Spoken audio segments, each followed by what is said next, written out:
നിങ്ങൾക്കറിയാമല്ലോ, ഉടമ്പടിയിലെ ഏറ്റവും വലിയ ദൈവത്തിൻ്റെ ഉപകരണം പത്രം തന്നെയാണ്.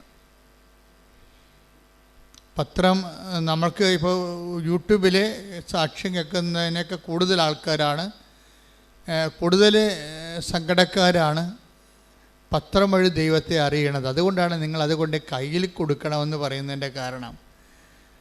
കയ്യിൽ നിങ്ങളെ കൊണ്ട് ഒരു പത്രം കൊടുക്കുമ്പോൾ അവർക്ക് കയ്യിൽ നിന്ന് വാങ്ങിക്കുന്ന കാരണം അവരതിൽ നിന്ന് രക്ഷപ്പെടുമ്പോൾ അവർക്ക് മനസ്സിലാകും അവരെ പള്ളി മുറ്റത്തു നിന്ന് എടുത്തതല്ല, ദൈവം അവർക്ക് കൊടുത്തതാണെന്ന് മനസ്സിലാകും. അതാണ് ഈ നമ്മൾ പള്ളി മുറ്റത്ത് വെക്കണതും വെച്ചിട്ട് പോരണതും കയ്യിൽ കൊടുക്കണതും തമ്മിലുള്ള വ്യത്യാസം.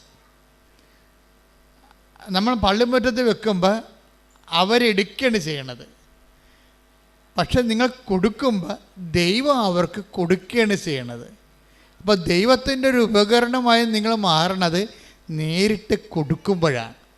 പക്ഷെ അതിന് വല്ലാത്ത ഒരു ഇഫക്റ്റാണ് ഉള്ളത്. ആദ്യമേ ഇത്തിരി പാടുണ്ട്, ഇത്തിരി ചമ്മലും ചളിപ്പൊക്കെ ഉണ്ടാവും. അത് പിന്നെ അപ്പം നിങ്ങൾ കുരിശുരൂപത്തോട്ട് നോക്കിയാൽ മതി. ഈ അരച്ചാൻ തുണിയുടെ നഗ്നതയിലെ ദൈവം മനുഷ്യനായി പങ്കപ്പാട് സഹിച്ച് കിടക്കുന്നത് കാണുമ്പോൾ നമ്മളുടെ കഷ്ടത റീഫണ്ടബിളാണ്. ബൈബിൾ പറയുന്ന ഈ കഷ്ടത റീഫണ്ടബിളാക്കിയതെല്ലാം ക്രിസ്തു വന്നതിന് ശേഷമാണ്. എന്ത് കഷ്ടത ഇനി ലോകത്തുണ്ടായാലും അതെല്ലാം റീഫണ്ടബിളാണെന്ന് പറഞ്ഞു, അതിനെല്ലാം റിവാർഡ് തരുമെന്ന്. അതാണ് പൗലോസ് പറയണത്. നമുക്ക് ലഭിക്കാനിരിക്കുന്ന 8:18 റോമ ലേഖനത്തിലെ എന്താ പറയണത്? പറഞ്ഞ് നമുക്ക് ലഭിക്കാനിരിക്കുന്ന മഹത്വത്തെക്കുറിച്ച് ഓർക്കുമ്പോഴേ ഇന്നത്തെ കഷ്ടതകള് നിസ്സാരമാണ്. അപ്പോൾ ഈ പത്രം കൊടുക്കുന്നതിലൂടെ നിങ്ങൾക്ക് രണ്ടുപേർക്കുമാണ് മഹത്വം ലഭിക്കാനിരിക്കുന്നത്. ആർക്കാണ്? ആ പ്രേക്ഷിത ജോലി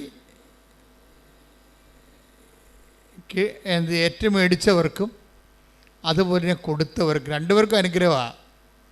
ഒരു പത്രപ്രേക്ഷിത പ്രവർത്തനം ചെയ്യുമ്പോൾ എന്താ ചെയ്യണത്? രണ്ടുപേർക്കാണ് ലഭിക്കുന്നത്, ഒരാൾക്കല്ല.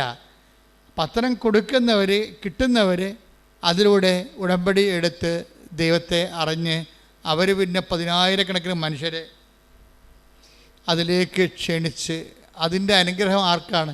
ഈ കൊടുക്കുന്ന ആളിനാണ്. ആദ്യം കൊണ്ട് കൊടുക്കണില്ലേ? അവരെ സംബന്ധിച്ചിടത്തോളം അവർക്ക് 2 ബെനഫിറ്റ്സാണുള്ളത്. എന്താണ്? ഒന്ന്, ഈ കൊടുക്കുന്ന ആൾ രക്ഷപ്പെട്ട് ദൈവത്തെ അറിഞ്ഞ് രക്ഷപ്പെട്ട് കഴിയുമ്പോഴേ അവരിലൂടെ ഇനി കുറേ അധികം ആൾക്കാർ ദൈവത്തെ അറിയും. അതെല്ലാം കൊടുക്കുന്ന ആളിനകത്ത് പങ്കാളിത്തം കിട്ടും. അതുപോലെ തന്നെ കൊടുക്കുമ്പോൾ നമുക്ക് ആ കൊടുക്കുന്ന ഒരൊറ്റ സബ്ജക്റ്റ് കൊണ്ട് തന്നെ നിങ്ങൾക്ക് ദൈവത്തിൽ നിന്ന് ഡയറക്റ്റായിട്ട് അനുഗ്രഹം കിട്ടും. പക്ഷെ ഇതെല്ലാം വിശ്വാസികളോടാണ് പറയേണ്ടത്.